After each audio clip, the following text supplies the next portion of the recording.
Good evening and welcome into High Top Sports Network for today's presentation of District 6 softball presented by Schulteis Roofing.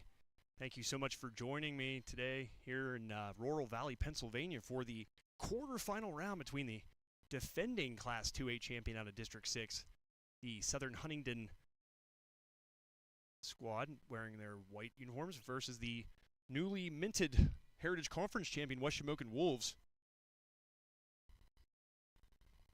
We are underway. Avery Elkin in the circle today for the Wolves. First pitch in there, fouled away. Strike one. Josh Schreckengoss will be here as well.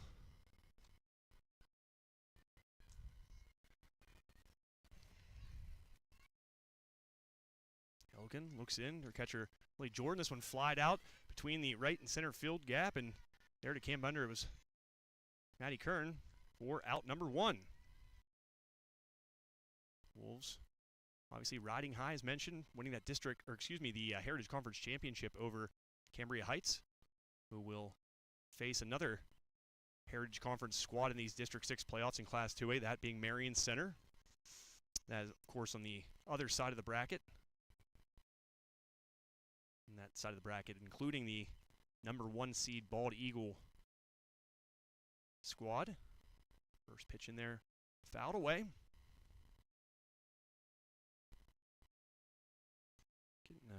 We'll have game changer up here in a second or two. This one slapped hard. Thrown on the first for the out is Talmadge. So 2 down quickly. Not a lot of pitches thrown here so far for Elkin. A good start for the Wolves. Just letting her defense work behind her has Avery Elkin on these first 2 batters.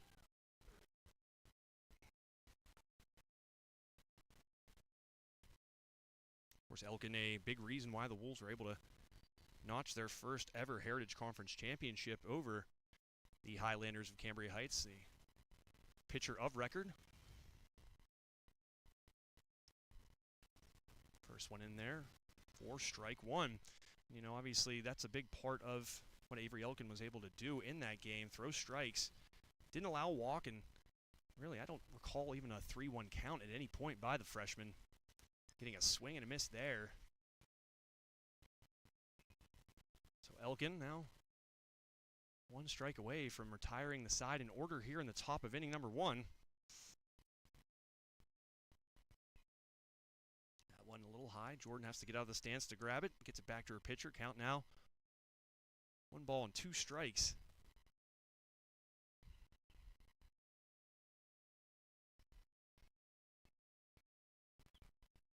This one fired and jammed the batter, but going to camp under it in center field is the junior Young for out number 3. So the Wolves able to down the Rockets in order in this first inning. And now they will come to bat for the first time here on the Schulteis Roofing game day on High Top Sports Network. And mention their name, Schulteis Roofing. Thank you so much to those awesome folks over there. We know them well and very grateful for them. They are just a class act. And really, you know, I'm out here at West Shamokin, and I've been covering games here both on the air and in the newspaper for quite some time, and just tremendously grateful for this community. They always show up well for their teams, and the case, once again, just that for this very special West Shamokin softball team here in 2023.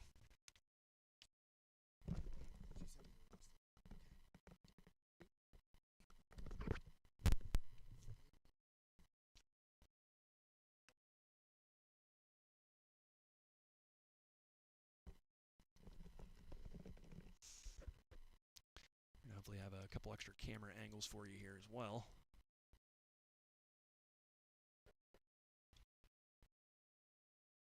But Southern Huntingdon, as mentioned, the defending champion, coming in this year as the 6th seed. But a program that has winning tradition. Certainly, they have experience on this at this level, and you know, despite a little bit of maybe turnover and maybe a step back because they were the number 1 seed in last year's playoff bracket. They are the kind of team you don't want to run into just because of that pedigree that I mentioned a moment ago. The Wolves, maybe kind of the opposite side of that, sort of a newcomer to these playoffs. Really just really no deep runs to speak of since entering District 6. Of course, a Whippeal team for quite some time, and they now are all over the state. Southern Huntingdon, it was a 2-hour and 20-minute drive, if I'm not mistaken. Google Maps giving me that information, so certainly some long drives. And if chalk were to happen, as the first pitch in there to the young lady who got the last out of the top of the first inning, Young in there for a ball. But some long drives for a lot of these teams in this Class 2A bracket. That one in there for a strike. If the Wolves would win and chalk would happen, they would then face the number 2 seed in this bracket in the semifinals. This one's slapped. This is going to bloop towards the second baseman who camps under it for the out. So one down here in the bottom of the first. Josh, welcome. I'm back. Whoa, wow. Yeah. Wow. Running around here. I can hear it. Second batter of the inning, the pitcher for the Wolves today, Avery Elkin, looks at the first pitch in there for a strike. I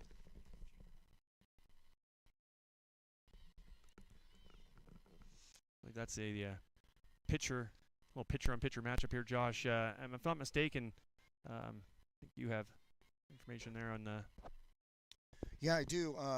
No rosters to be found online for Southern Huntingdon, so I ran into the dugout. I got their roster, a picture of it.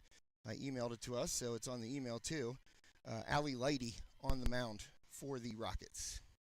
That ball out of the zone to Avery Elkin. I believe Lighty was the pitcher last year on their District 6 run. And we don't get a chance to go 2 hours and 20 minutes east too often, so you get this stage of the postseason, you're going to run into some teams you don't get to cover. But we did, in fact, cover a Southern Huntingdon basketball game. I believe it was last basketball season, not the one we just had, but the one prior to that. Between these two exact programs is Elkin draws the walk.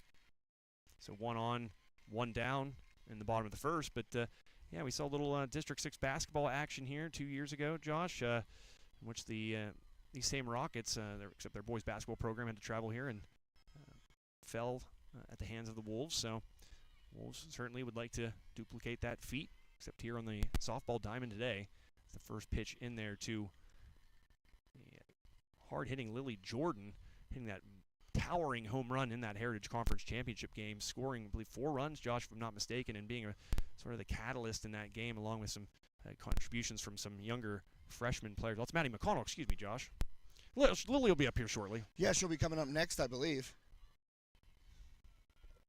Indeed she will. She's hitting cleanup today, so Maddie up right now. That one skips in there. Nice job by the backstop to scoop that one up. Heilman completing that battery today for the Rockets. Connell, the senior, can hit that one sharply towards the shortstop who bobbles it, brings it in, throws back to first. That one's going to get past the first baseman, and that's going to allow Elkin to scamper down to second base and get in scoring position, Josh. But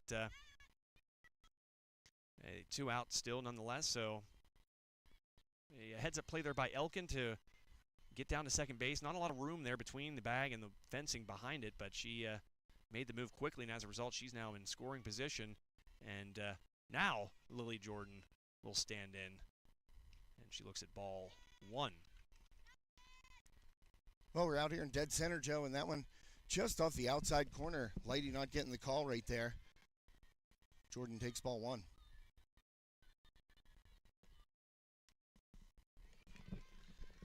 Jordan with a kind of a moving like she was dusted off a little bit. It looked still as it could have maybe caught the zone, but well, it says 0-2. I mean, I didn't see the umpire raise his arm. Me neither. Joe. Wow. So yeah, 0-2. I guess the count is, Josh. Good. That's a nice play by you, and a swing and a miss there. So 3 pitches to down Lily Jordan, and the side is retired. The Wolves send 4 to the plate in the bottom of the first inning, but the score remains Southern Huntingdon 0, West Shamokin 0 here on this Schulteis Roofing Game Day on High Top Sports Network. And Josh, I had mentioned when you were around here running, we just have the best sponsors. Certainly, playoff time is a difficult time for us because we're getting last-minute information and having to kind of, go wherever, at short notice, basically. And we need our sponsors' help to do that, and certainly they've been nothing but gracious with us here, because we will also be covering some District 6 action tomorrow as the Wolves boys volleyball team looks to win a 4th straight District 6 championship. Unreal.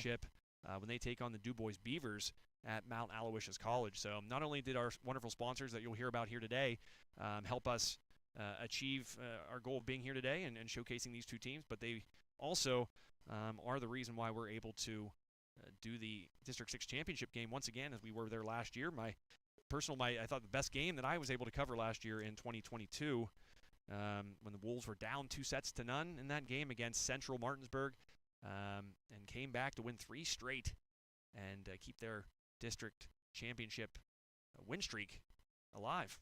Yeah, they are the favorite going into tomorrow night. But here tonight, Bowser Minnick Funeral Home, of course, our scoreboard sponsor, Schulteis Roofing Incorporated, our official broadcast partner, Nicola Ann Photography, also jumping aboard as a sponsor for this afternoon's game, and Bradigans Incorporated, as well as B&E Powder Solutions Show. And thank you to those aforementioned sponsors, as the one pitch grounded to the senior McConnell at short, throws across a dart right on the glove to Ciccone for out number 1. So the case was this in the Heritage Conference Championship. Avery Elkin very efficient, didn't have to throw a ton of pitches, and so far, Josh, she has had 9 pitches here through the first 4 outs of this ball game. That one fouled back to the shrubbery behind home plate, strike 1. Yeah, got Watkins to ground out there, Joe, on 1 pitch. So as you said, extremely efficient for Avery Elkin.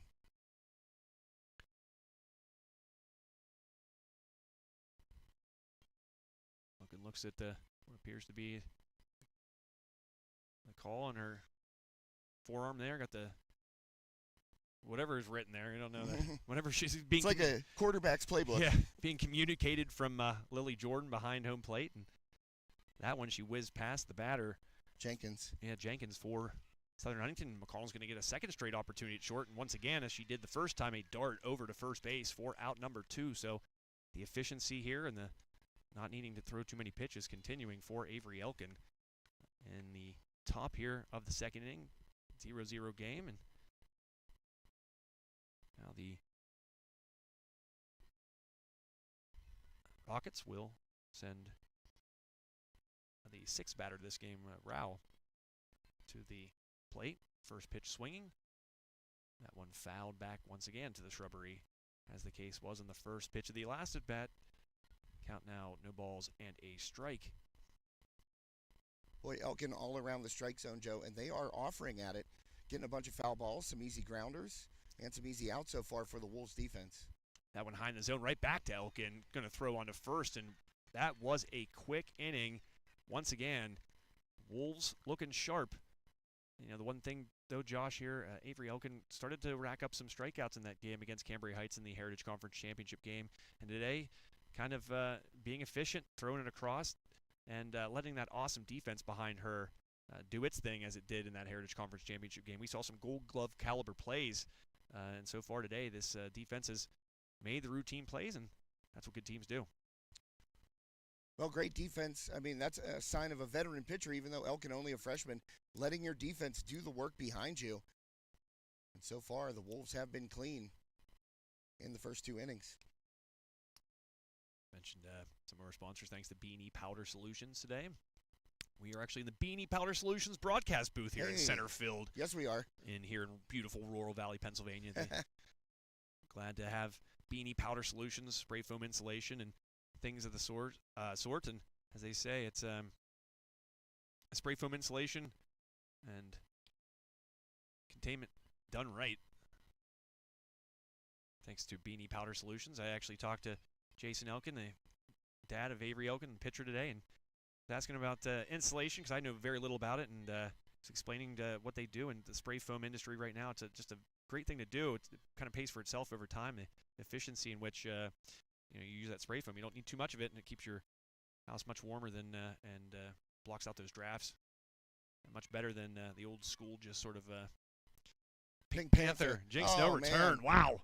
Unbelievable. First pitch in there, for a ball. Melena Stewart up right now. Stewart's going to pop this one right up to the pitcher. Lighty, she didn't even have to move, Josh. She basically threw the hands up in the circle. Yeah, remained exactly where she was when she released that pitch. And a quick out there for these Rockets here in the bottom of inning number 2. Now up for the Wolves after the fly out or pop out, to Stewart is the freshman second baseman, Elena Talmadge. Bounces in for ball 1.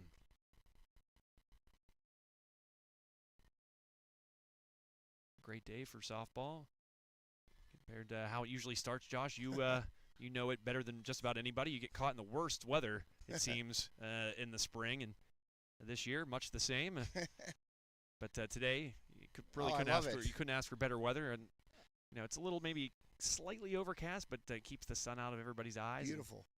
And keeps a little bit cool, so you don't want to be too hot here, and just pristine conditions here for these quarterfinals of District 6 play. And that's ripped up the middle of the field by Talmadge, so she will trot down to first base, and that will be the first hit of this ball game for either squad. Second base runner, the first being Elkin there in the first on the walk. So with one down, and Talmadge now standing at first base. The Wolves will bring Maddie Kern to the plate. Yet another freshman on this young Wolves team, looking very promising despite that youth. That one in there. No gesture from Blue, so we'll just have to trust Game Changer's going to be basically calling it for us here. I think he goes up low with the strike, like right next to his hip.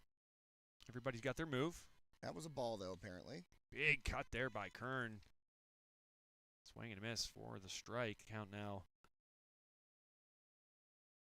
A 1-ball, 1-strike count to the Wolves outfielder, Maddie Kern. Talmadge at first. This one popped out of play for strike 2. And talked about this team being youthful but still talented. Sometimes that lack of experience can maybe sometimes bite you. Talent, though, it seems always prevails. And this Wolves team certainly looked the part in that Heritage Conference Championship with many of these young players playing a big role in that win as this one skied out to right field, but a nice catch out there by Deller. 2 down. Talmadge remains at first base. So far, I've noticed that on Lighty's pitches, kind of an inside movement on those right-handed batters, Joe. Kind of tailing in up on the handle. So now, Wolves first baseman, Ciccone, stands in, and the first pitch past the catcher and back to the cage, and that allows Talmadge to now scamper down to second base. And second straight inning, the Wolves have had a runner at second base with 2 down, this time hoping to pay it off. Ciccone off the top of the bat, under just a bit, back to the cage for strike 2. A not-so-rusty backstop here. Yeah, we're the Heritage Conference Championship in the lovely Spangler, PA. We were there for it, of course. You can check that broadcast out on my Top Sports Network YouTube page. I believe it's still up there. But very rusty backstop. I said that's makes for a great band name. Or my hardware store. Or your hardware store. Either or. That one's low in the zone for a ball. So, one of these 2 seniors on this team looking to cash in here now with a runner at second base. Find some 2-out magic. Rachel Ciccone stands in. Count 3 balls, just 1 strike and 2 down. Bottom of the second inning here. It's Heritage Conference quarterfinal game, and that one's inside. The second walk of this game issued by Lighty, and now 2 on with 2 down. And yet again, another freshman. I could just pretty much close my eyes and really good chance it's going to be a freshman, Josh, for these Wolves.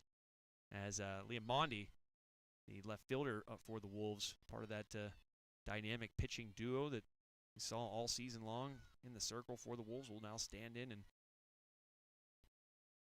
a crucial spot. Runs all important here in the playoffs. Got to get them when you can. And right now, the freshman left fielder trying to knock home another freshman at second base, Elliot Talmadge, here with 2 down. Yeah, Talmadge getting a good secondary lead there, Joe. And if a ball finds the grass, she's going to be on the turn. Look at that secondary lead right out in front of the shortstop, Oswald. Yeah, and she did that for much of that last at bat as well. Maybe she was thinking she could get a throw down and at that point maybe break for third, or, you always hope that maybe there's an errant throw that scoots into maybe center field, or that one hit near the fencing in the away dugout in the third base line, but out of play. But to that point, though, Josh, you kind of do that maybe to coax the catcher into throwing it down, and maybe it gets past him, like I said, and you could basically then at that point have a really good chance of just rounding third and getting home and putting a run on the board for the Wolves. So I like that. Little game within a game there by Talmadge at second base. This one hit hard, but going to be a play in center field for the center fielder, Jenkins, and that will strand 2 runners here in the bottom of the second inning. 3 runners stranded through the first 2 innings for the Wolves, and they will not be able to cash in on those runs, and the score remains 0-0 here as we head to the third inning in this District 6 Class 2A quarterfinal, Josh. Yeah, thanks to Schulteis Roofing, our official broadcast partner this afternoon. Gave a call down to Jenny, talked to her for a bit, and she wanted to wish good luck to both the Wolves softball team and the Wolves boys volleyball team tomorrow night, since we'll be there. Great folks. The leader in commercial roofing in the Pittsburgh region. The best, Jerry. Western Pennsylvania. Check them out, schulteisroofing.com. And you mentioned Jenny. She's just a sweetheart. Always haven't really got a chance to see Jenny. Hopefully we'll catch her soon. And these days of the spring season kind of winding down quickly, but I always enjoyed seeing Jenny over the years. And Judy, too, another one of our favorites over there. She has been taking some awesome pictures. I hope she's listening today. Guys, I'm friends with her on Facebook, and sometimes I'll see some of these pictures, and I told her, and I meant it, and I hope she knows it, that she took just a beautiful picture the other day. A lot of wildlife type stuff that she does, and I said, this belongs in National Geographic. No doubt. It's awesome work. So, Judy, if you're out there listening, if you want to come take some photos of these games we're at, too, be my guest. We'll definitely use them as, of course, High Top Sports Network, the content provider for the Leader Times newspaper in Hungtindon, Pennsylvania. So we can get him in there, Judy. This one's going to be slapped up the middle. That's going to get past Young right near us here in center field, and that's going to be a lead-off double for the Rockets. They get in the hit column here finally, and in a big way, the first extra base hit by either team here so far here in this District 6 matchup, Josh. Yeah, Kaylee Cromwell, the sophomore, right there, staying on that ball from Elkin and then driving it over the shortstop McConnell into the gap, and that thing hit the dry grass and just ran out here to the fence, Joe. Double. So now the Wolves will look to issue these Rockets a taste of their own medicine and strand a runner here in this third inning. Things moving along quickly, Josh. Yeah, Oswald, the shortstop, up now, nobody out. And Cromwell out there at second with the leadoff double.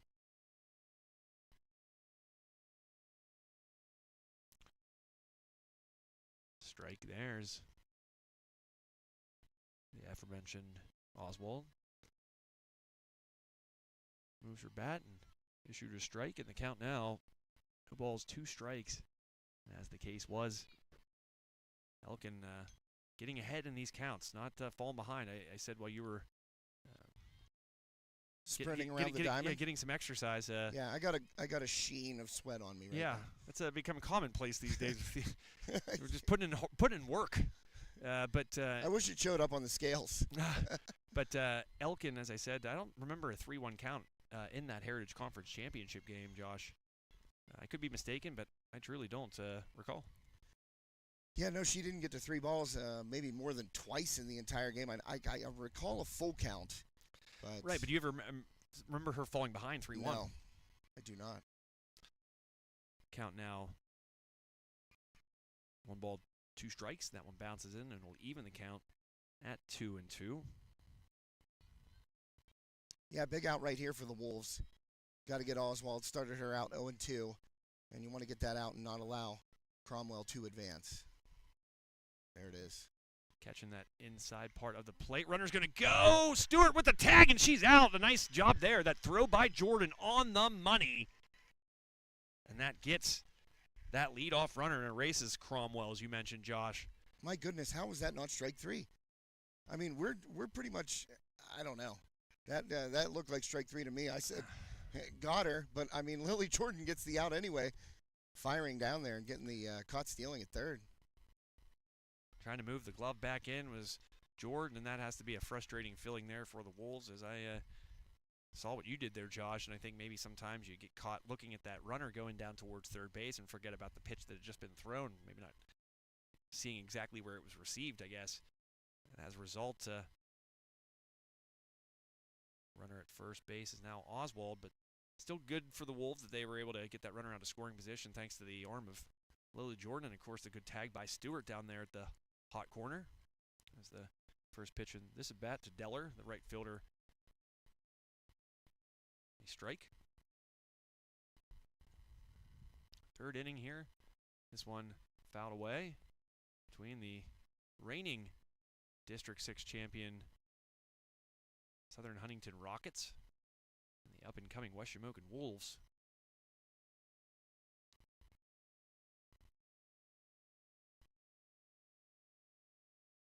Number 6 versus number 3, of course, the Wolves, your host today. Therefore, they are the number 3 seed.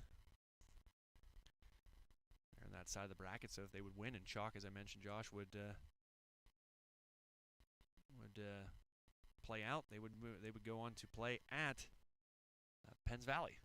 Josh, that's a very long trip, but they, if we would follow these Wolves there, as I imagine we will, and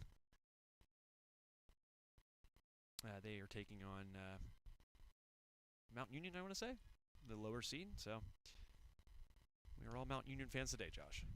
Yes, we are. McConnell bobbles, throw late, and it wouldn't have mattered anyways as Talmadge wasn't able to bring that one in. So now runners at first and second. Usually the sure-handed Addie McConnell there just having a little bit of trouble with it, but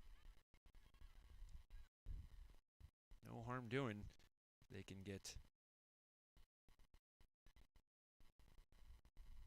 this get this next out. Well, I guess there's only one down, so excuse me. For some reason, Josh, I thought there were 2 down. Looks like North at the plate here. Jordan keeps that one in front. Still don't know what the calls are back there by Blue. He's very Well, I mean, he must be calling them out because the scoreboard updates, and that was a ball obviously bouncing in there, but those borderline ones, you can't tell. No, you cannot, and this one's lasered out to Kern at right field, and she's able to snare that one, get it in quickly, and retire the second out here in the top of the third inning. This is the most activity that the Rockets have seen so far on the base path here so far. Elkin and this Wolves defense doing an excellent job through those first 2 innings, but at the kind of dance through it here is a very high call that time. I think he might have heard us back there. I hope he did.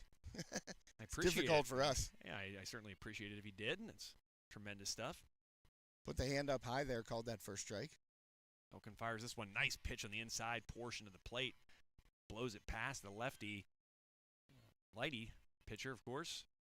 Pitcher-on-pitcher matchup here, and there's a little bit of extra incentive there to help your own cause when you step up to the plate.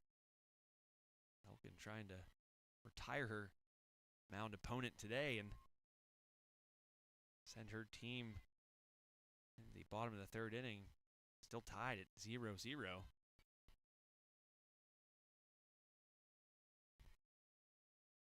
Raise 2 runners, of course. Oswald at second base, Deller at first. That one's outside and caught on a hop by Jordan. Can't forget that big play by Jordan, getting that caught stealing at third base for the first out of the inning. That's kept Southern Huntingdon off the scoreboard so far. Twos are wild. 2 balls, 2 strikes, 2 down. The pitch fouled away. Staying alive there is Lighty. Count remains 2-2 with 2 down here in inning number 3. Little sun peeking out right now, Joe. Yeah, warm on the old back here. It's to our back, and it's pretty pristine, pretty terrific conditions for it's baseball or softball. A lot of the games, I'm sure, around the Commonwealth taking place today. That one's going to get right past Talmadge. Routing third base is Oswald, and scampering down to third is Deller.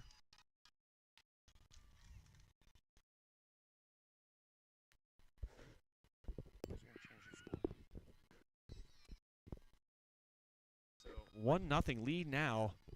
Some 2-out magic by the Rockets. Get on the scoreboard first here in the 3rd inning, and 2 runners still in scoring position, so some work to do still for Elkin and the Wolves. You saw Talmadge lay out for that one. Nothing she could really do. She gave it her all. That one just hit a little bit too sharply by Lighty, and she did indeed, Josh, help her own cause there, giving the Rockets the 1-0 lead and advancing the runner Deller to third, and she now stands at second base.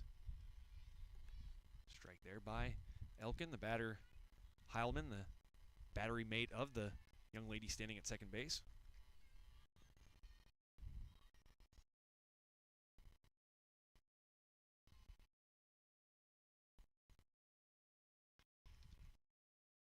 I believe it was a strike call there, Josh. Yeah, big swing and a miss right there. Elkin over the outside corner. And swinging over top of it right there was Heilman.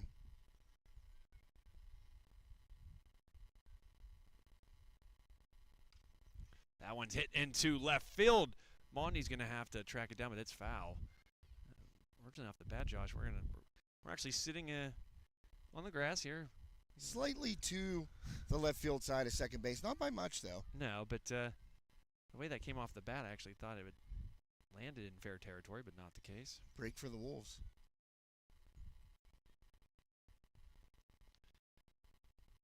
This one maybe catching the inside part of the plate, but I think that's going to be called a ball to count now. 1 ball, or 2 balls, 2 strikes with 2 down to Heilman, the catcher. 1 runner crossed on the RBI hit by Lighty, and this one's going to possibly bloop in. Monty can't get it. 2 runs will score. Jordan brings it in, but now standing at second base with 2 RBIs to her name is Heilman. So the Rockets battery, Josh, doing it on the field and now doing it at the plate for these Rockets. They scored 3 runs, and all thanks to that battery. All with 2 outs as well, Joe. You know, Lighty got that 2-strike base hit to the right side, got the first run in, and then that one off the end of the bat by Heilman drops out here in front of Monty in left field, and nobody stopping on the base paths for the Rockets. They come around.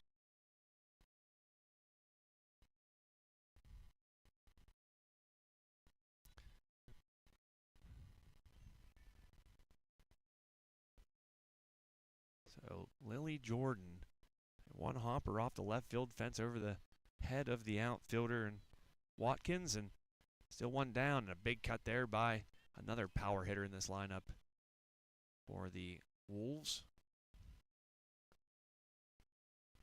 Hot spot.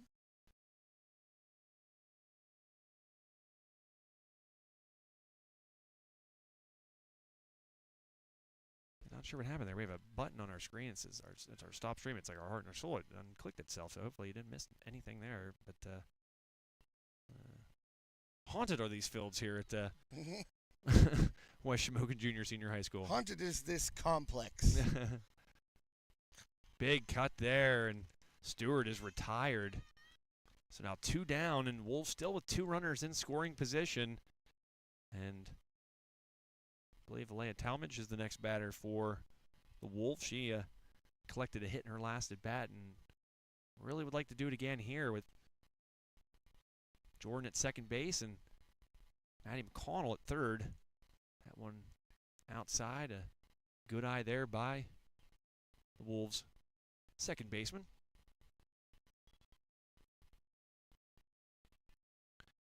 Appreciate all you guys out there tuning in today, wherever you may be. Certainly hope that one in there for a strike by Lighty. We hope that maybe some of our friends out in southern Huntingdon able to catch the game, and certainly a long drive. And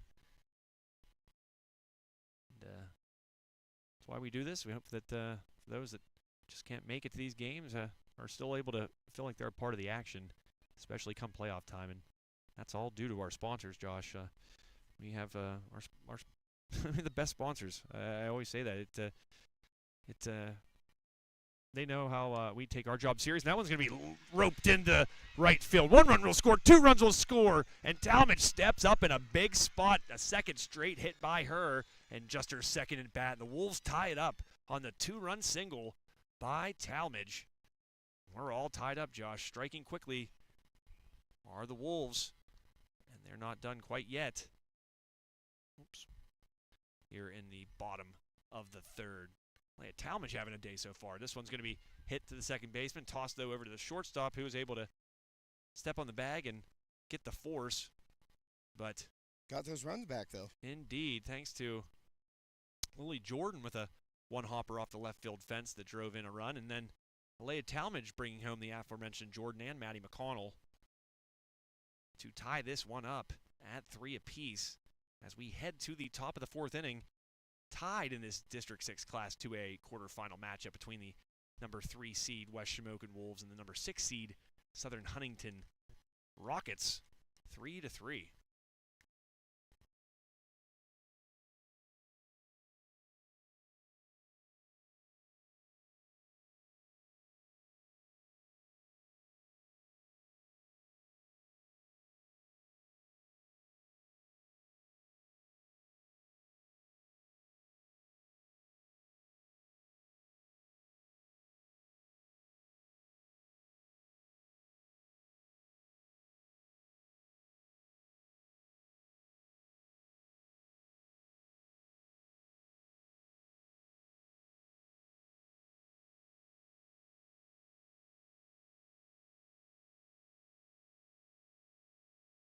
So the top of the 4th inning in a 3-3 ball game here in Laurel Valley, Pennsylvania.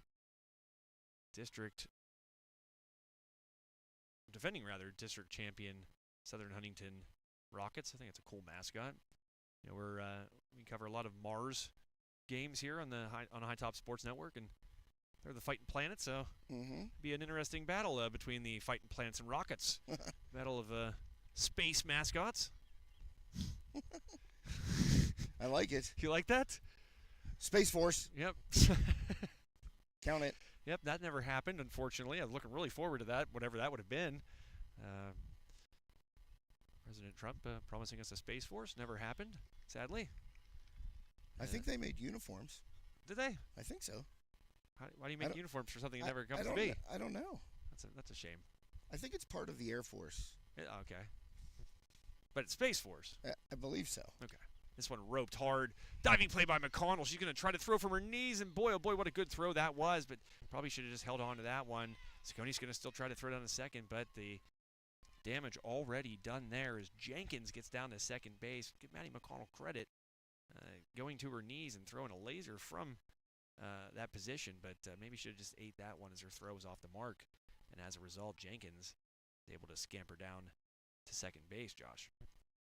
Yeah, tough play right there. I mean, throwing from your knees, you know, in baseball with a larger field, still a difficult play, and to do it on softball, I mean, near impossible. Bunt attempt there. Jordan quickly getting out of her crouch. That one on the foul side of that third base line, and strike now by the name of the second batter here, Rao, here in the 4th inning, runner at second base.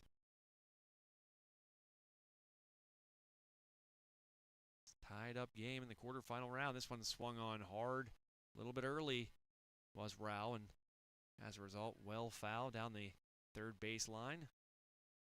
Elkin ahead in the count. Go figure. No balls and 2 strikes.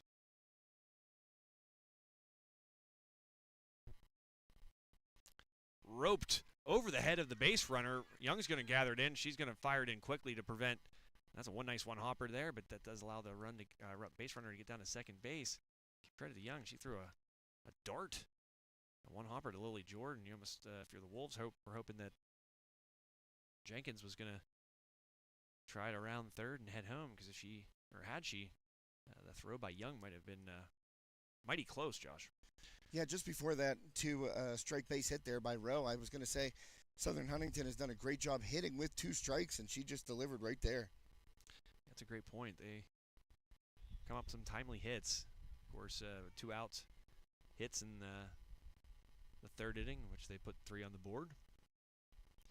Both teams scoring all the runs in this game in that third inning. 6 total by both. Elkin trying to stop this young lady, Cromwell, who's 1 for 1. Swings past that one. Count now, no balls and 2 strikes, as the case was in the previous at bat.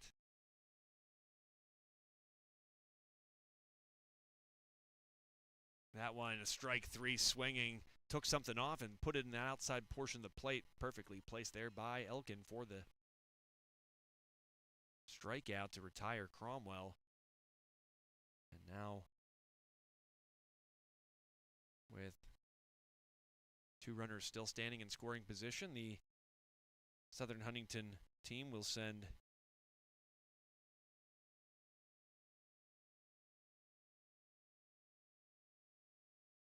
Oswald to the plate. Run scored so far for the shortstop. Rowe at second, Jenkins at third. Pitch on its way. This one's going to be driven into the gap in the right center field. In the outfield, 2 runs will come across there. Some sloppy throws in by the Wolves here a couple times, and that's allowed base runners to get extra 60 feet. We've seen it, and that really matters. Now 2 more runs across for the Rockets, and Coach Akins of the Wolves will come out and talk to her infield. Make a plan of attack here, as Wolves would. Josh? Indeed, they attack in packs. So the infield as its small pack coming in to get directions. I'd like to thank our sponsors today. You see on the scoreboard, Bowser Minnick Funeral Home, serving Armstrong and Indiana counties for generations. Great supporters of certainly Heritage Conference athletics, with the District 6 wide. Days like this. And you got to talk to Becky over there, Josh, and she talked before the Heritage Conference Championship how much, she feels like she needs to help showcase these athletes, knowing what happened over the pandemic. I don't know if I didn't get to really ask you whether or not Becky kind of had a personal story there, because it sure sounded like she was very passionate about helping out, and she definitely emphasized what that pandemic did to a lot of these athletes. We know the spring sports season was canceled. Unfortunately for the fall and winter sports that year, they still were able to happen. On and off, sporadically. Yeah, but the state playoffs, I forget that the state playoffs were shut down, because I was at a Freeport North Catholic game, and Freeport almost played upset in girls basketball. This one skied out to Maria Young, who will camp under it and get it in quickly for the second out here in the 4th inning. But yeah, the Yellow Jackets falling despite the valiant effort in that game, and her head coach Fred Soilis, who just called it a coaching career recently. And usually they always say that only one team finishes the season on a winning note. Well, that particular year, the Yellow Jackets finished the season same time the team that defeated them did. It ended immediately after everything got shut down right after that. And despite the win, the North Catholic squad did not get to continue on their quest for state playoff glory. Certainly that trickled into the spring, and it was a tough time. But I mentioned Becky, definitely been a big supporter of ours since then, our inception in 2020. Just made sure to really do whatever she could. She's asked you, and she said, "What can I do to help you guys?" And we certainly appreciate it in Bowser Funeral Home.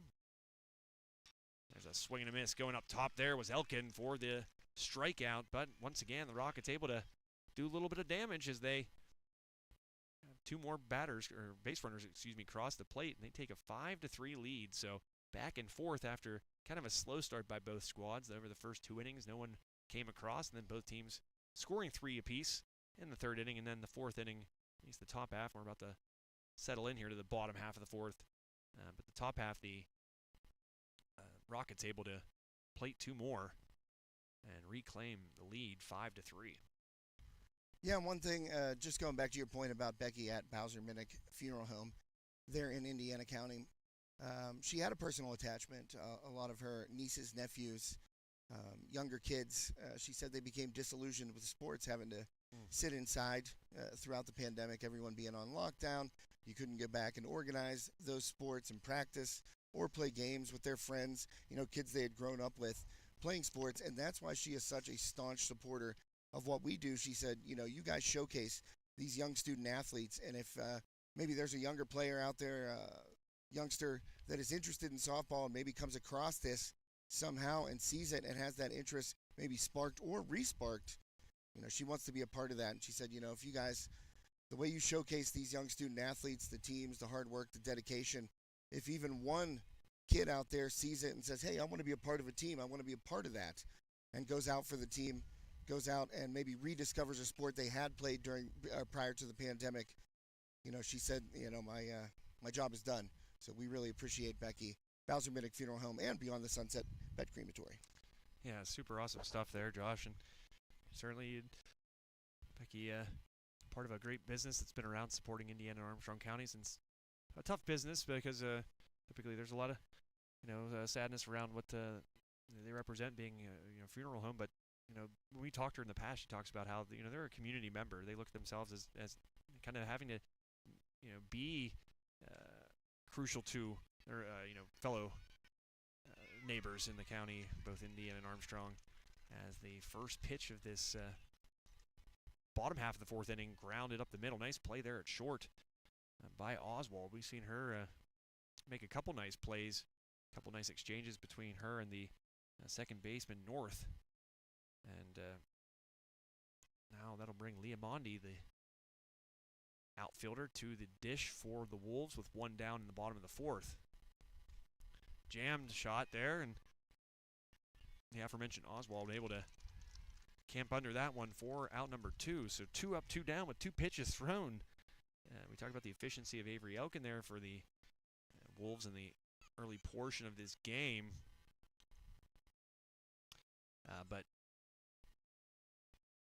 as you hear Lighty barking out calls to her outfield, telling her to take a step in.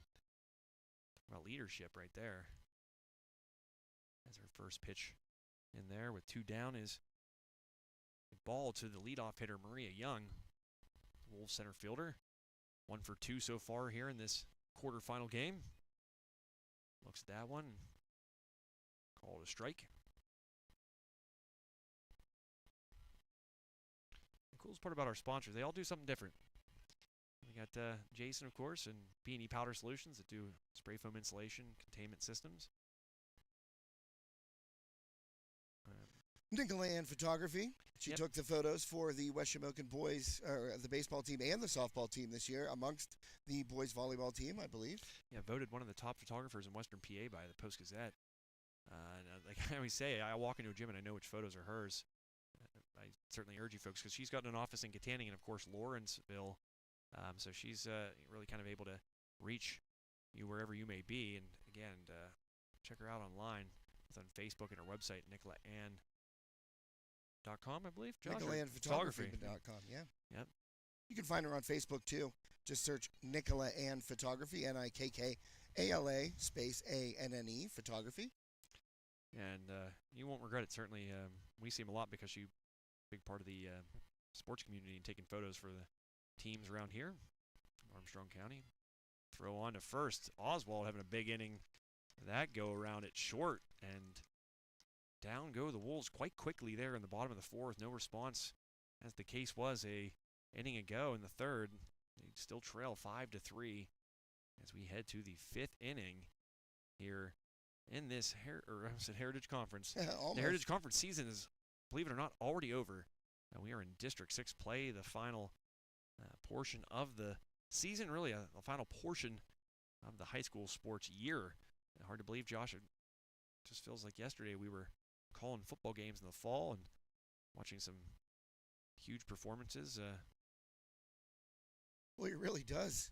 It really does, and hard to believe that not only did we breeze right through that football season, which also included volleyball, we got to follow the Freeport Yellow Jackets on their quest for a state championship, their second here in, would that be 6 years? Last coming in 2017, Coach Tom Phillips claiming that for the Yellow Jackets, along with some excellent players, of course. Coaches don't do it alone.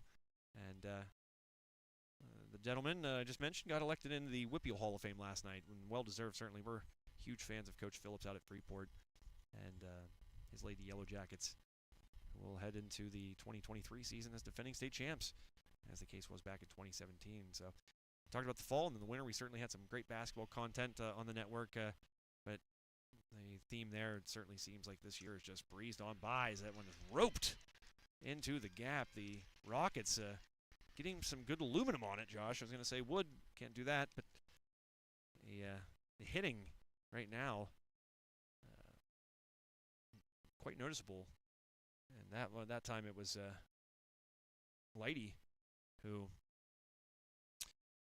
helped plate a run with an RBI earlier in the game, and then Heilman came up right behind her, who now will stand in, and she drove in too.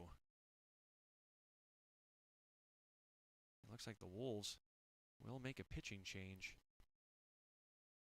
This, excuse me, Mondi coming in from left. Well, yeah, Mondi will head in, take the ball from Elkin, and assume Elkin then will go out to left field, trying to change it up for, change the look up for these Rockets, who have been getting on top of these balls here. So again, baseball and softball certainly kind of a game within a game, and Coach Akins of my alma mater, Marion Center. That's right, a stinger. Great education, certainly, so she's a smart lady. She knows what she's doing, but looking to pull some strings here and see if she can get these Rockets a little more off balance. Scored 5 here through the first 4 full innings, and a base runner to begin this 5th inning. Of course, Lighty, the starting pitcher for Southern Huntingdon. Lovely part of the state is Southern Huntingdon, Josh. Yeah, we've been there. Yes. Lovely area. Far from here, but fine golf courses. Indeed. Liam Mondi will come in. So it's a freshman for freshman swap on the mound for West Shamokin. As mentioned, not only did they change positions there on the rubber, but Elkin will take Mondi's place in left field. First batter that Mondi will face is the catcher Heilman, who was able to plate 2 runs. And she is 1 for 2 today, is the Southern Huntingdon backstop.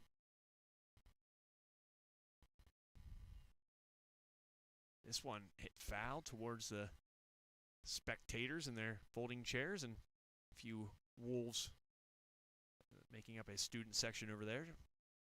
Count is 1 ball, 1 strike.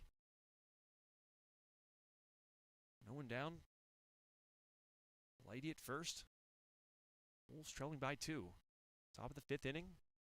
5-3 your score, and that one's ripped hard. The hard hit balls continue by the Southern Huntingdon lineup. Getting a hold of these. Now 2 runners on with no one down, and after that last half inning, Wolves really didn't really see any kind of answer from them like you saw in the 3rd inning. Lighty looking like she's getting stronger as this game goes on for Southern Huntingdon. Again, the pitcher of record, from what we understand, in the district championship last year. She was their horse in that run to a title, and here she is again, using that experience to her advantage, and certainly a big part of why maybe even make the case the biggest part, certainly, why the Rockets are holding a 5-3 lead here in the 5th inning. This game breezing along, Josh. Yes, indeed. Moving right along on this beautiful day out here in Rural Valley. Mondi gets a swing and a miss there. Nice pitch, taking something off and swinging over top is Watkins. Watkins 0 for 2 today. Lighty standing at second. I have a cramp. Oh. Work it out. Oh. Need a banana, as my mom would say. I used to get so angry when she would say that. But she was probably right. Moms are typically right, more often than not. Yes? Oh, yeah. I mean, look at my mom. She's right 99.9% of the time. Absolutely. That might be maybe more than that. I was going to say lowballed her. As that one's fouled away by Watkins. Sunderland, the base runner at first base, taking the place of Heilman. So a pinch runner out there for the catcher.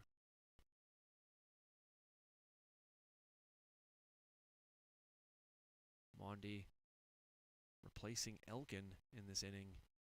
Elkin started, and now Mondi will look to keep this Southern Huntingdon lead to 2. Wolves down their last 9 outs of this game. That one, a nice pitch, inducing the swing, ball in the dirt. And strike 3 will send Watkins back to the dugout and bring up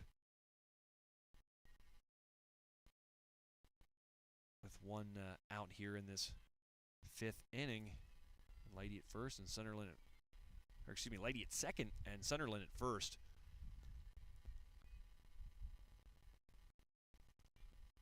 This is pitch catching the inner part of the plate there. Wait for the old game changer to update. We're kind of far away, so even the numbers are. This is Jenkins, excuse me, yes. Outfielder. Always takes a few seconds. Yeah, always worry about service out here. And there's another nice swing and a swing-inducing pitch by Mondi. Jenkins swinging over top. One down. 2 on. Mondi throws the pitch, and this one's laced. Wow. Kern gets it.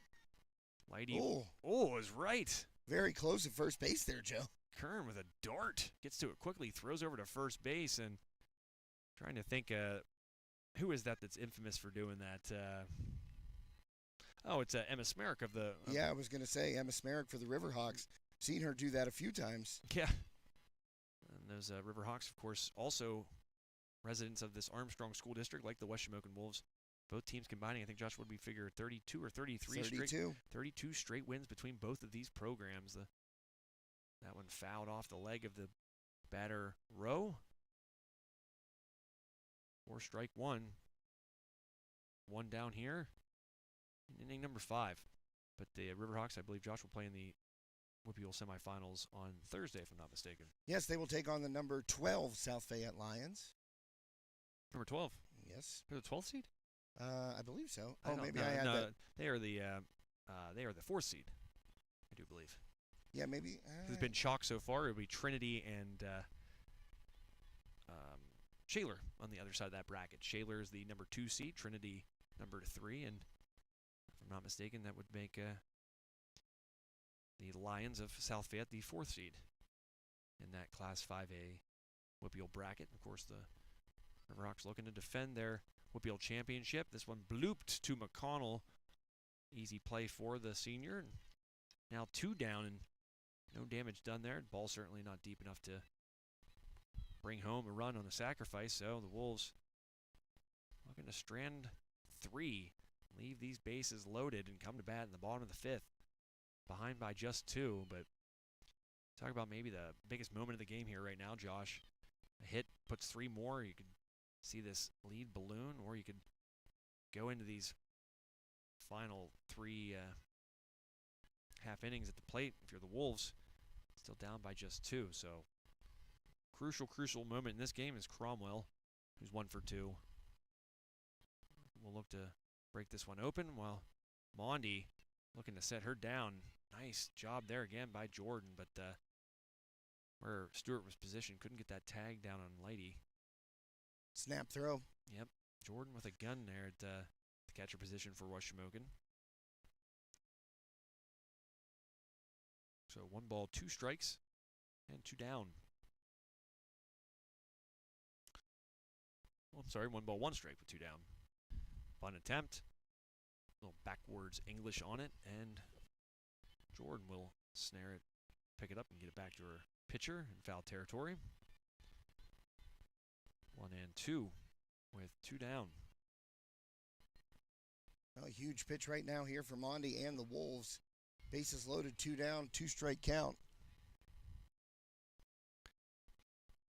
Strike 3 Ooh. looking. A backwards K by Mondi, and she leaves the bases loaded. A big spot there by the freshman coming in and stepping in after I think it was just 1 hit, correct, to start this inning, and then Elkin was relieved by Mondi, and she did a stellar job there, retiring the Southern Huntingdon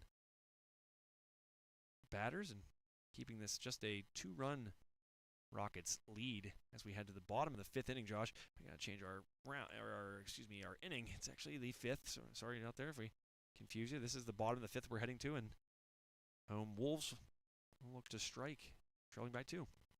Well, folks, as you can see, Bowser Minnick Funeral Home in Indiana, PA, our scoreboard sponsor for this afternoon. They are also our postgame sponsor today, so I'm sure we'll have a lot to talk about here in this District 6 Class 2A first-round game between the Wolves and the Rockets. And also thanks to Schulteis Roofing Incorporated, our official broadcast partner. They are also our player of the game sponsor. So, again, another tough one we're going to have to pick out here at the end of the game, Joe. Yeah, there's certainly a lot of game left and some moments, I think, still to be had here. So we might not even who we'd pick right now might not be the person that shines the brightest here as this game goes on. So plenty of time to be that player. And as you said, be the Schulteis Roofing player of the game. That player will get a custom-made Schulteis Roofing player of the game shirt. Some high-top swag. Yes? Swag on Hunnit. Yep. Also thanks to B&E Powder Solutions. We are in the B&E Powder Solutions broadcast booth, we'll call it. It's a booth. We'll call it a booth. Yep. Blessings on blessings. Thank you, Jason. Also the full count sponsor. I don't think we've had any full counts, honestly. Yeah, I'm not sure, but thanks to Nicola and Photography. Certainly. Our starting lineup sponsor and our stolen base sponsor. Again, these folks that you hear are going to be the reason we're going to be at in Mount Aloysius College tomorrow, broadcasting the District 6 Boys Volleyball Championship in the Class 2A ranks. The Mount. Yep.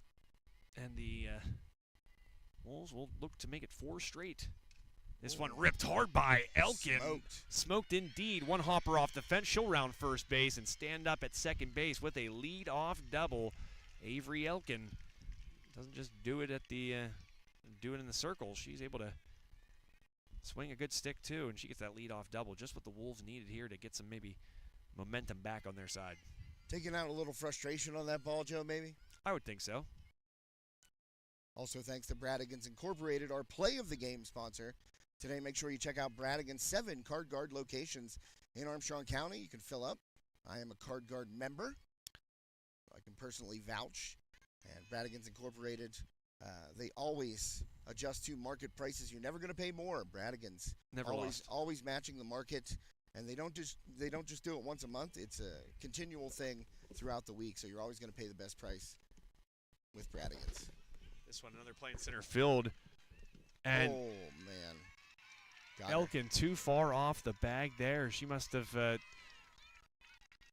lost track of that one. She got pretty far off the bag, and as she's done routinely here throughout this one, Jenkins in center field makes the catch and throws the ball right on the money to the second base bag and double play. Well, Race Elkin, who had that leadoff double. Now, Lily Jordan, I believe, will stand in after McConnell flew out to the aforementioned Jenkins. I think watching that ball off the bat, Elkin thought it was going to drop in front here in center field and just hung up there long enough for Jenkins to make the catch and the throw into second. Yeah, give credit to this outfield. They've made some nice plays due to their speed. We've seen it a couple times here, and Jenkins a big reason for that. But all three outfielders here for these Rockets making some plays on the move, and get another one there. So the Wolves makes the outfield feel a lot smaller when you get that kind of speed out there as these as the team in white does here today. Jordan a bit early on that one. Count, no balls, 2 strikes, 2 down. Here in the 5th, Wolves running out of time, and really it seems like Southern Huntingdon, Josh, in my opinion, kind of has all the momentum right now. They're hitting the ball hard, although Liamani doing a terrific job shutting the door with the bases loaded there in the top half of this inning as Jordan good once again, just a hitting machine. Talk about professional at bats. Yeah, right there, just behind in the count.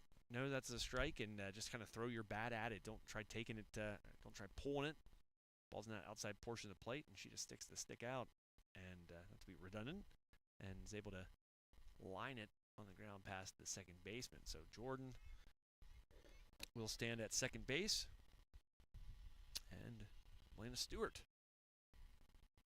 Did I say second base? First base. Excuse me, Josh.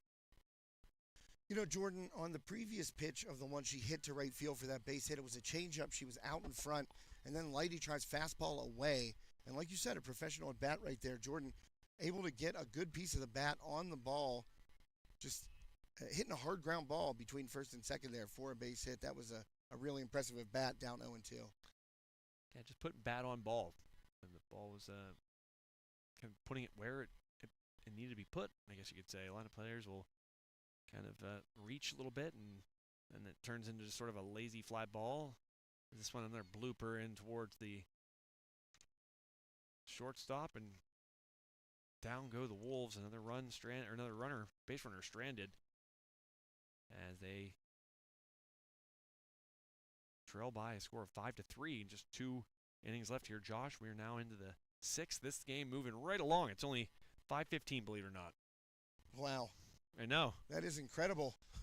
I mean, not just moving along the pace. I mean, there have been hits. It's not like it's been a pitcher's duel where both pitchers are just mowing the opposing batters down. I mean, there have been runs scored in this game, but, you know, crisp plays on defense from both sides. As you said, the Wolves have stranded a bunch of runners today. I just want to pull that up and see how many they've left on base. I don't think that actually totals until after the game, so apologies for that. But it's been a bunch that the Wolves have been unable to bring around here. 4 runs, you know. Southern Huntingdon went up 3-0 there. Wolves got those 3 right back. But since then, the Rockets have been able to tack on a couple of insurance runs, knocked Elkin out of the game. So now Mondi in and trying to keep it a 2-run deficit here in the top of the 6th.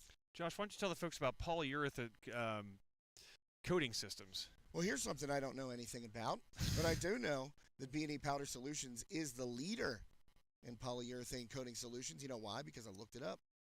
They are indeed, and as they say, spray foam insulation, polyurethane coating systems, and containment done right. Not wrong. Nope. You don't want to go to the guys that do it wrong. And I'm sure there are several. And there's fact checkers. You can't just say that. Yeah. So go to the best. Go to B&E Powder Solutions, both in Shamokin and Roaring Spring, PA. Again, keep your house warm in the winters and cool in the summers with B&E Powder Solutions. Spray foam insulation, Josh. It's some cool stuff. I actually talked to Jason about it. Jason doesn't like to talk or anything. Yeah. He's on the phone. Jason, an awesome guy. I've known him my whole life pretty much. And he's a softball nut, I think it's fair to say. Yeah, he's keeping the book back there. You can see him over by the tree. He's keeping the book. And one thing I do know about B&E Powder Solutions, plenty of financing options available. And you can look it up on their website, bepsinc.com. So you don't have to be too hot this summer when the blistering summer heat finds its way here after what always feels like a just desperately long winter here in lovely Pennsylvania. And just as important to have your home insulated in the summer as it is to have it in the winter. Big hop there, but Talmadge makes it look easy. Fires over to first base for out number one.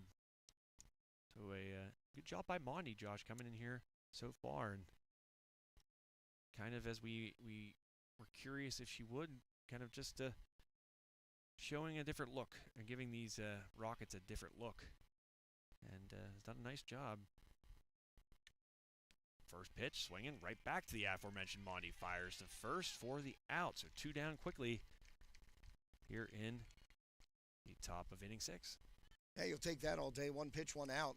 A little one-hopper right back to the circle. Mondi there with the glove up, just tosses it over to Ciccone, out number 2. So now the Rockets down to their final out here in the 6th inning. The North, the second baseman, is 0 for 3. Swings that pitch on the inside of the plate, jammed her a little bit. Foul back to the not-so-rusty backstop. Nope. For strike 1. Actually looks semi-freshly painted. Does indeed. Very nice facility here. Of course, the turf infield here at West Shamokin with the baseball and softball facilities. Kind of tough to get to where we're at here in center field, though. Here a little blooper, and Ciccone able to grab it and retire the side in order. Making it look easy there was Mondi.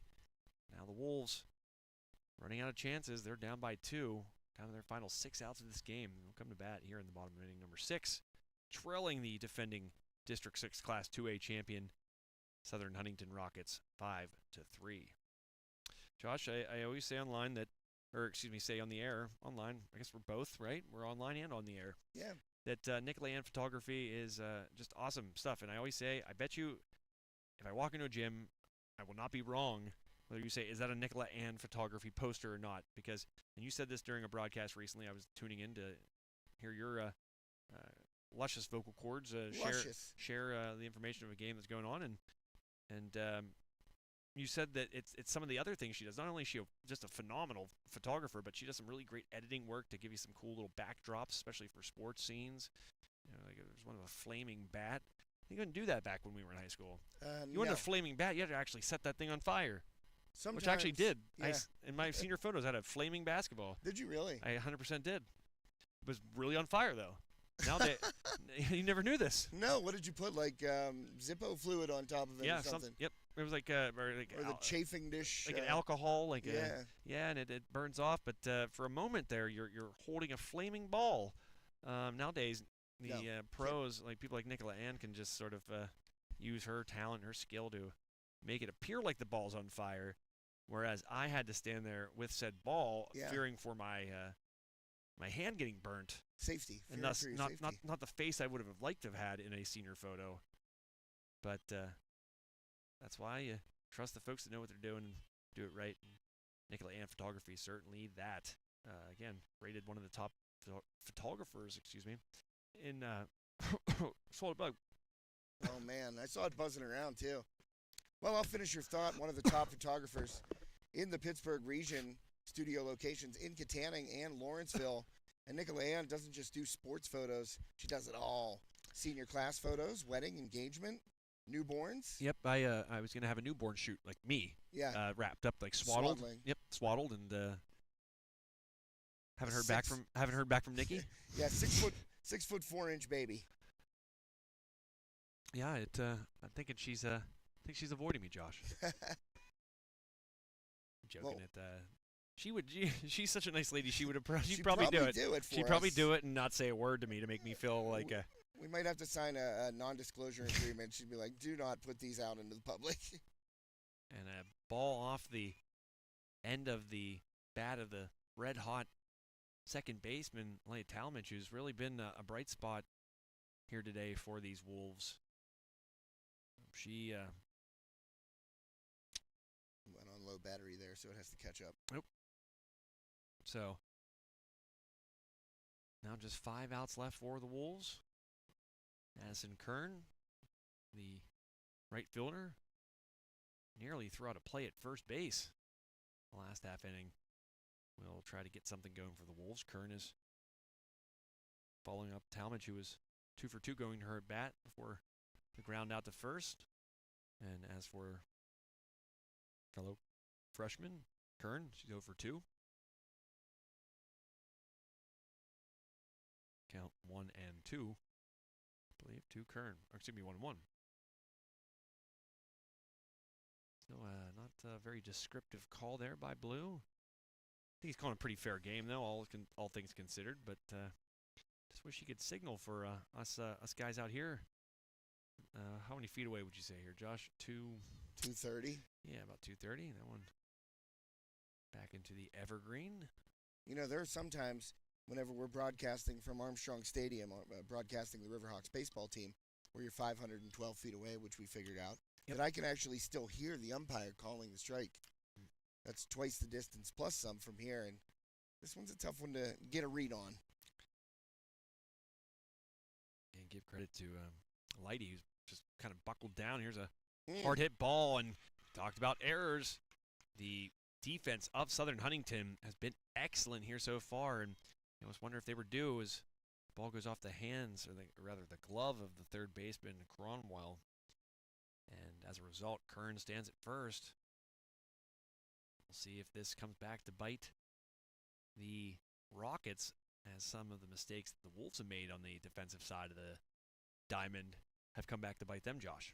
Well, when Kern made contact with that ball, and you mentioned the turf infield earlier, she kind of had a swing over the top of it, and you could tell that it put some difficult spin on that ball. So even though you're getting what looks like a clean 2-hopper there at third base, Cromwell, that ball was actually bouncing to her right, and it hit the heel of the glove, popped off for the error, and now the Wolves maybe get something going because of that break. Another player trying to do all she can to not make this her final appearance in a Wolves uniform. Rachel Saccone stands in with Kern at first, and the first pitch in there to the senior called a strike. Oh, he brought it up there at the end. Did you see that? He did. It's right above the catcher's helmet. I saw a little fist. It's what makes him decide to kind of bring her up top as a couple times. We've seen it. But, I don't know. Food for thought. But I agree with what you said. He is calling a pretty consistent strike zone. So. Yeah, we've seen some really good refereeing performances. We don't, I guess, credit the referees enough. But the Heritage Conference game was a well-called contest there. And this one, certainly very strong effort by Blue, as well as Saccone is retired. Wow, got the corner on that one. And Saccone goes down looking right there on that 2-strike pitch. Just caught the outside corner. We're going to get a pinch hitter, I think, here. Indeed, Josh. And Game Changers should let us know who this newly entered Wolves player is. Wolves. Mm-hmm. WOOFS. Jinx no return. Wow. Finish my sandwich. Yep. That's what we do around here in High Top. Looks like a lefty batter, possibly. Well, Coach Aikens going into the bench right here. Trying to get a spark here late in the game, bottom of the 6th. Got to try and get something going against Lighty. She has been good. Let's see who it is. This is this Vandervoort. Yep, Cameron Vandervoort. Her first AB of the game. Lefty swinging Wolves batter. Fouls that one off. Good cut right there. Just maybe a touch out in front of it, Joe. Fouled it off toward the Wolves dugout. I laugh, Josh. You know, we call games in some pretty beautiful press boxes and some great gymnasiums with really beautiful areas, press facilities there. And sometimes it's nice to not do all that stuff and just kind of sit in the grass. With your shoes off? Almost picnic style. No shoes on right now. And those that golf with me know I'm not a big fan of shoes. I'll do everything I can not golf with shoes on. John Daly style. Yep, heaters in mouth as well. Oh. This one roped hard to center field. A nice liner there by Vandervoort. And she cashes in on her first at bat of the game. That was well hit. Good swing. Indeed. Lefty's always just such a pretty swing there in the case. Certainly for Cameron. Yeah, taking that ball out over the plate and just squaring it up. Nice line drive to center. Gets out here on one hop to Jenkins. And if that hits a gap, boy, that's trouble. Now the Wolves with 2 base runners on. And the new pitcher, I believe, is this... I believe this is Mondi. Yes. Well, it says Maria Young on Maria the Young? game changer. So, it must be a switch because Mondi would have been maybe due up prior to that. I'm not sure. Swing and a miss there. Swinging out of her shoes was Young. Pitch painting the outside portion of the plate. Kind of aggressive on those first 2 swings. Maybe a little bit too aggressive by Maria Young. Down in the count, 0-2 right now. 0-2, as you said, Josh. The count, 2 down. Bottom of inning number 6. Wolves with 2 runners on. They need them. They trail by 2, and this one's going to be hit towards second base. Gathered in, throw on to first, and there's that middle of the infield coming up for the Rockets once again. That time it was North. Oswald, her mate up the middle as well, having a great day, and the side is retired. 2 more runners stranded for West Shamokin, Josh, a theme that's certainly starting to become evident. The Wolves leaving a lot of base runners on. And they might look back on this game and think about that as they trail by 2. And the 7th inning now upon us here in this District 6 Class 2A quarterfinal matchup, Josh, between the Wolves of West Shamokin and the Rockets of Southern Huntingdon. You know what? Has it been every inning that they've left a runner on base? I feel like I have to every- go back and look. I think there's 1 inning they did not. I think Yeah. they were sat down in order 1 inning. I could be wrong there too, though. Like you said, this game has moved along at a rapid pace. Really, again, we're heading in the 7th inning, and this game is we're just hitting about 5:30 mark here, 5:29 to be exact, in Eastern Standard Time. Wherever you may be listening, could be a different time. Who knows? Got probably some friends I think that are watching out of state. Oh yeah, could look and find that out. But yeah, the opportunities dwindling right now, and Wolves riding them. Mondi's efforts right now. She come in and been dynamite for the Wolves in the rubber today. Or what is inevitably her District 6 playoff debut. This one slapped hard. Second base, McConnell gets it on a nice hop. Fires on to first base to retire the first out. Man, Matt, not a math guy, Josh. Well, Lighty was 2 for 3 going into that at bat, and I thought when she hit that high chopper, maybe a chance for an infield hit. But McConnell over there and shows off the great arm from shortstop, taking it after that high hop and just firing it across the Coney. Yeah, big out and timely. And you know this playing baseball, Josh, that sometimes you want to retire your opponent quickly and get back out there quickly, get back in the the on deck circle. And after yes, they left some runners on base as this one skied out to Maria Young, who makes the nice snag for out number 2, but that follows what I'm saying, Josh. You kind of want to retire these batters, these Southern Huntingdon batters, if you're West Shamokin, as quickly as possible, and just get right back out there and try to score 2 runs to keep this one going, or else the Wolves will have to bow out of these District 6 playoffs, and that would allow the Kern off the glove. She's been rock solid.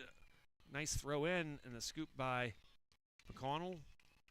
But tough play there by Kern. She had to get down that line pretty quickly. Thought she might have gotten it in, or gathered it in rather, but bounces off of her. And thanks to her strong arm, able to keep the runner at first base. Yeah, quick recovery. She took a good line on it, and that's why I thought she had it at the beginning. And I think it just hit off the tip of the glove, couldn't secure the snow cone as she was on the run there, heading toward the right field line. Throw down by Jordan. Back safely is the base runner, Watkins. Like we said her name quite a few times here today. Well, to go back to the point that you were making prior to that at bat, That one's roped hard but foul. Stewart reaching out for it. Saw her make a near miraculous play in that Heritage Conference Championship game in which she dove as the ball was telling over the foul or over the bag at third. Would have been fair, or excuse me, it was fair. She lunged for it, almost was able to make the play, but wasn't meant to be. And that will do it. Whoop, whoop. Sorry, Josh. Two strikes, yeah. Yeah, I was going to say. I was very confused right there. Wow, I was too. Didn't it not appear like everybody? Yeah, everybody started going off the field, the batter included. And I followed their lead. Yeah. And even the Wolves players are so they were fooled too. So everybody, very funny because even the Wolves outfielders were starting to trot in. What you were saying, Joe, about wanting to be getting out of this inning quickly if you're the Wolves defense, which they might just do right here, and they do. Stewart with a dart. I'll tell you what, we've seen some really nice plays from Stewart. Talked about it a moment ago right there.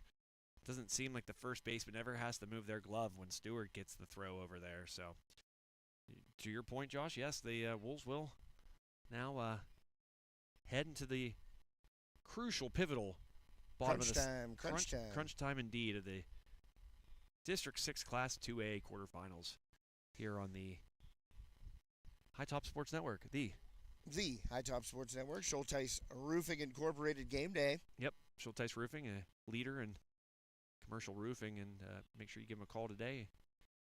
Jenny and Judy, tell them High Top Sports Network sent you. There's no job too big, too small for them. They can handle it, and they certainly are a tremendous asset here to the West Shamokin community, and tremendous asset to the roofing community. Able to help you with all your commercial roofing needs. Make sure you give them a call today. Over 25 years of experience, I think you said, Josh? Mm-hmm. Been doing it a long time.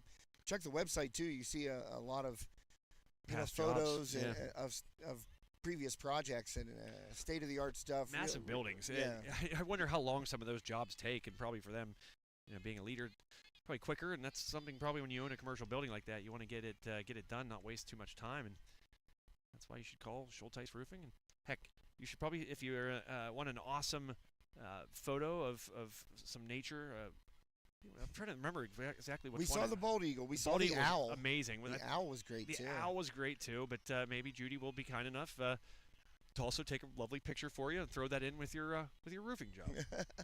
Makes me want to get a commercial roof. She does have a great eye for photography. She does, and she has like a great handle on the camera too, and understanding the settings. And this one ripped hard, first pitch swinging, and the fly out by Elkin brings the Wolves within 2 outs of defeat and brings the Rockets within 2 outs of a trip to the semifinals, Josh. Well, veteran team, as you said, Joe, last year's District 6 2A champs, these Rockets, a lot of these girls out here for that victory in the district championship last year.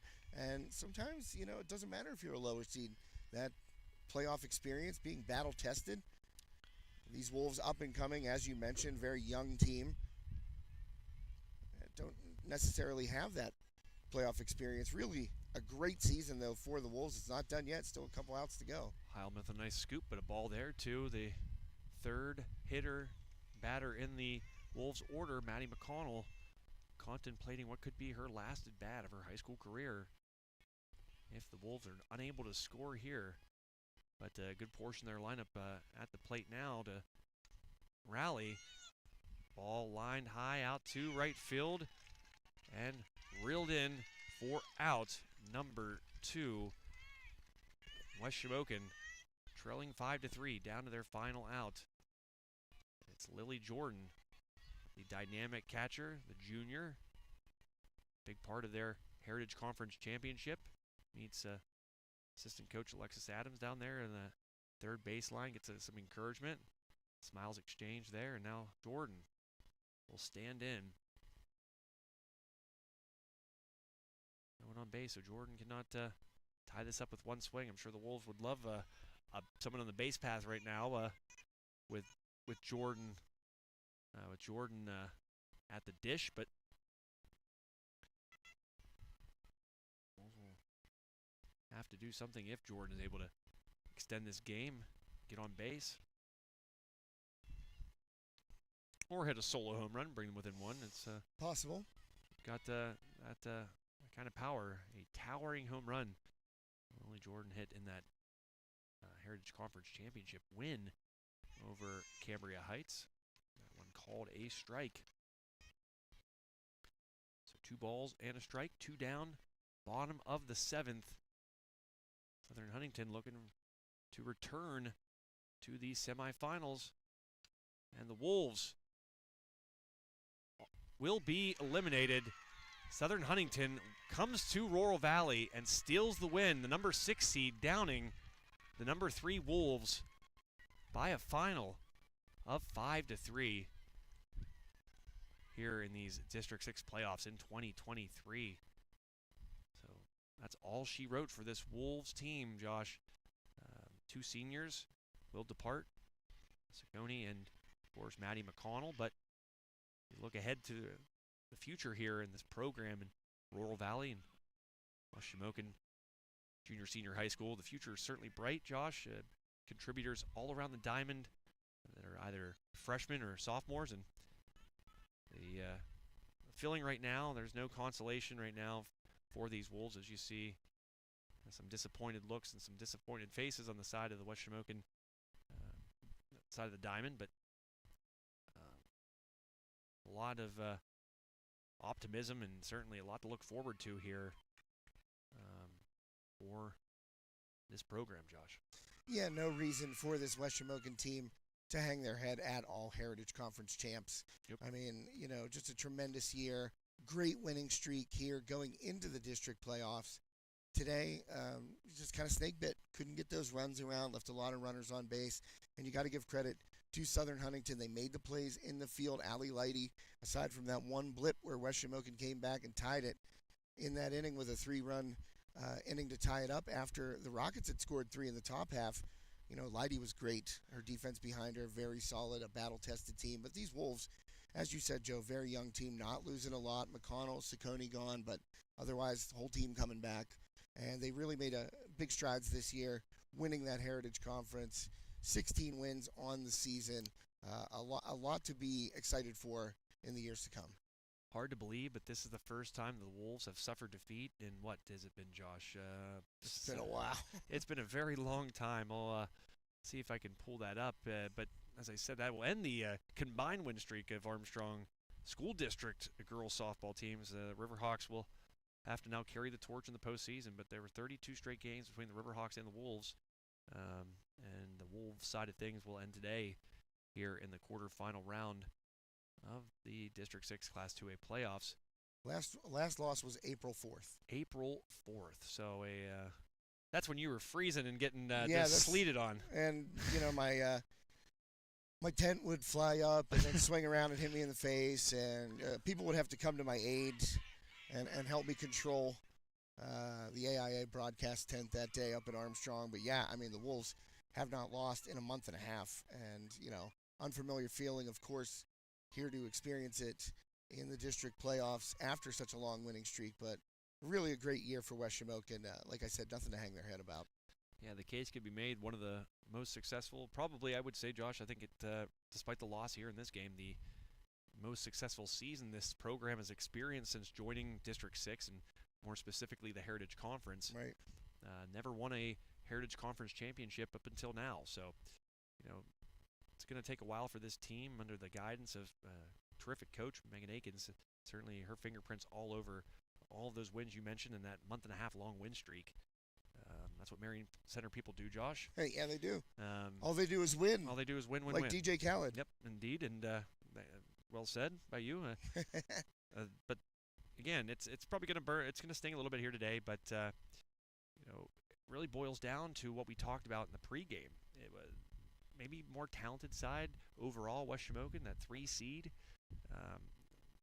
some gaudy numbers offensively, and so did the Southern Huntingdon squad. I'm taking nothing away from them. They had some big wins, but they also had some tough losses at teams that maybe were a little bit lower in the standings, as we know. You saw Southern Huntingdon a couple losses, some teams well under 500, and the Wolves taking care of business, as you said, a month-and-a-half long win streak. And I think just today it seemed like experience trumped that youthful talent. Lighty, as you said, Josh, gave up those 3 runs. The Wolves showing signs of life after 3 were put on the board in the 3rd inning, top of the 3rd inning by the Rockets, and Wolves able to tie it back up at 3-all. But over the final 4 innings, Lighty and her battery mate Heilman locking it down and showing why she was a big part of this team winning a district championship last year, coming back and trying to play spoilers to some teams much higher in the standings, in the rankings, I guess you could say, in the bracket. Like I said, they're a 6th seed. Now they'll likely travel, probably isn't too far for them. It works out for works out for them. They'll go to Penns Valley if Penns Valley is able to win as the 2 seed against the 7th seed. The 7th seed, of course, Mount Union. They're trying to play spoiler as well. So never say never. 6 versus 3 here today, and it goes in favor of the 6th seed. So you just never know come playoff time. As a wise man once said, that's why they play the game. Indeed. Josh, your play of the game. Oh, man, I was just actually looking up for our play of the game, and that is sponsored by Bradigans Incorporated, 7 Card Guard locations in the Armstrong County area. Make sure you fill up with Card Guard. I am a Card Guard member. I can't emphasize how great it is, how convenient it is. The gas stations are busy. You're like you're stepping around people and waiting in lines that pay for your gas and all that stuff. It's quite simple. You go, slide your card in, tell them what pump you're at, put in a pin, and you're rolling. Yeah, and they don't just offer, unleaded gas. You can get diesel. You can get off-road diesel, Yep. kerosene, all kinds of stuff that you may need. And plus, they supply several businesses in the region with their petroleum products. Now, my play of the game comes from Oswald in that 4th inning. Southern Huntingdon, after West Shamokin had come back to tie the game at 3 apiece in the bottom half of the 3rd, Oswald comes up with a couple of runners in scoring position and able to lace a single to right field. That scored Jenkins and Rowe, and that was the difference in the game, Joe. That 2 RBI single by Oswald in the top of the 4th, and that would be, if you agree with me, of course. Yeah, I'm gonna pick one for the Wolves as well. You got to give them a tip of the cap. The great season, so I think they deserve a play of the game. I'm gonna go with when Liamani came in and was able to shut the door and get that final out. I believe it was a strikeout to end the bases loaded threat there. Yes. As some sad players on the West Shamokin side, Manny McConnell, I think, and Lily Jordan there in front of us embracing, and it is indeed probably the 2 upperclassmen leaders on this program. Jordan, of course, will return. Just a terrific athlete all around, a terrific young lady too. I don't want that to ever get lost in just who she is. She's a good young lady. Her mom, Becky, a tremendous person as well. Great family. I grew up friends with her uncle Zach, and there's no surprise why she's as talented as she is. Her dad was a tremendous athlete, Dave, and she's going to be a big reason why I think this Wolves team next year is going to do some really fantastic things. And what a leader to have at the top of your team to be guiding some of these freshmen is Lily Jordan. Getting off track there, but my play of the game, Josh. Certainly that bases loaded job by Monty coming in and stepping in a tough position and doing well. And boy, oh boy, talk about just things to look forward to. Got a great tandem there on the mound next year coming back for the Wolves. Elkin, just brilliant performance in that Heritage Conference Championship game, and today Monty doing a heck of a job in relief. I say she did not give up any runs over what 3 scoreless. 3 scoreless. So. Again, you talk about that. You have a starter as a freshman at second base. You have a starter freshman in the right field. I believe left field then when Elkin and Monty swap places. So there's another starter there. You have a sophomore at the hot corner, a great glove and a great bat, and Stewart. And again, you're going to have trouble replacing McConnell and what she brings to the team. Certainly a terrific year and a terrific career for Maddie McConnell. Again, give these players at West Shamokin another year's growth and off-season to get a little bit better, and look out Heritage Conference, and certainly take that a step further. Look out District 6. But today, the veteran team, the team who's been there already, using that experience to down these Wolves in the quarterfinal round of District 6 play in the Class 2A bracket. Josh, your player of the game, presented by Schulteis Roofing Incorporated, and the best daggone roofers around, period. If you argue with me, you're wrong. Yeah, Yep. I agreed. Right. See, no argument right there, so that means I'm right. I would even go as far as saying you're not very smart if you go anywhere else because Nope. they're the best. Why would you go anywhere else? If I'm offering you the best pineapple, you're going to get it from me. You're not going to go somewhere else. Yeah, I'm not going to go looking for a better pineapple Right. when I know you have the best. Correct. Same deal with commercial roofing. Yeah. Schulteis Roofing is the leader in commercial roofing in Western PA. And My Schulteis Roofing Incorporated player of the game, you got to give it to Southern Huntingdon starting pitcher Allie Lighty. I mean, complete game victory. Had that rough inning in the third, but aside from that, that was just a blip on the radar. Complete game. Only gave up those 3 runs, all of them earned in that third inning. 3 strikeouts, and also Lighty 2 for 4 with an RBI and a run scored at the plate. So my Schulteis Roofing Incorporated player of the game for the Southern Huntingdon Rockets is pitcher Allie Lighty. so since we picked a top player, are we going to do top player of the game then for both teams, Josh? Yeah, go for it. You got to give a tip of the cap here to Leah Mondi, I guess. Really, the bats got quiet, and she didn't let that distract her. And, really, you were thinking once the Wolves got those 3 runs back, it was going to be kind of a battle, maybe starting to, anything you can do, I can do better. And the Wolves would respond every time. The Rockets would score. Of course, the Rockets put 2 more on the board. The Wolves could never respond. And Mondi, despite not getting any run support, just kept battling and battling. And as you said, Josh, 3 scoreless. I'm not sure what her line was at the plate. I will check that out right now. I just had the box score up and I closed it. But We'll try. We'll find it. if you can stay within reach, when you can stay within a puncher's reach of a team in the district playoffs, especially one that's a reigning champion and veteran laden, and that's all you can ask for out of a pitcher, Josh. Yeah, Leah was. She scattered 3 hits over 3 innings, no walks, no runs allowed, 2 strikeouts, and 0 for 2 at the plate. But her pitching, that relief, as you said, coming in, and especially in that 5th when the game was still close and Southern Huntingdon seemed to have all the momentum. She comes in and gets the strikeout to end a bases-loaded threat in that 5th and to keep it close at that point. Well, Josh, that believe it or not, that puts a wrap on district Wow. softball action for us. But we have district volleyball action here tomorrow on High Top Sports Network. We're going to make the journey down past Evansburg and to the Mount. Mount Aloysius, for the District 6 Class 2A volleyball championships. The West Shamokin Wolves, they may be feeling blue here in the softball diamond, but they are looking to stay red hot on the volleyball court and win a 4th straight district championship under the direction of Coach Scott Craig. And can't forget about Coach O, Melinda Osterling, one of the best around.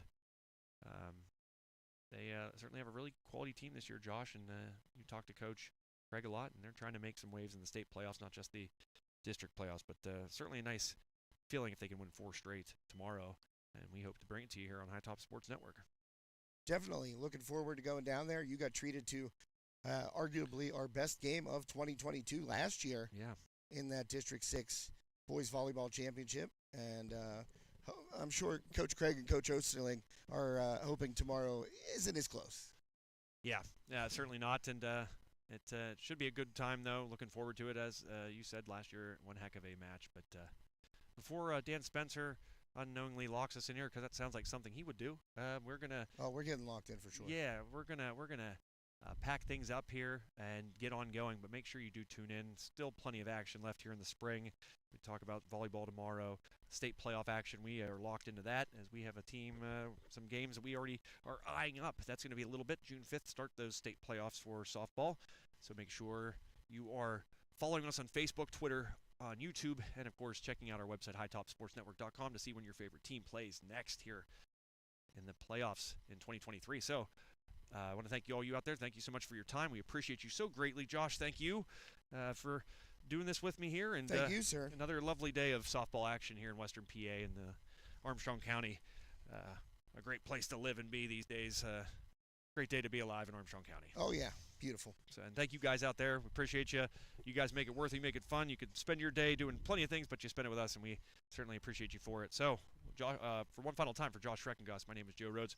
You guys have a great rest of your day. I may no train pass you by. We'll see you.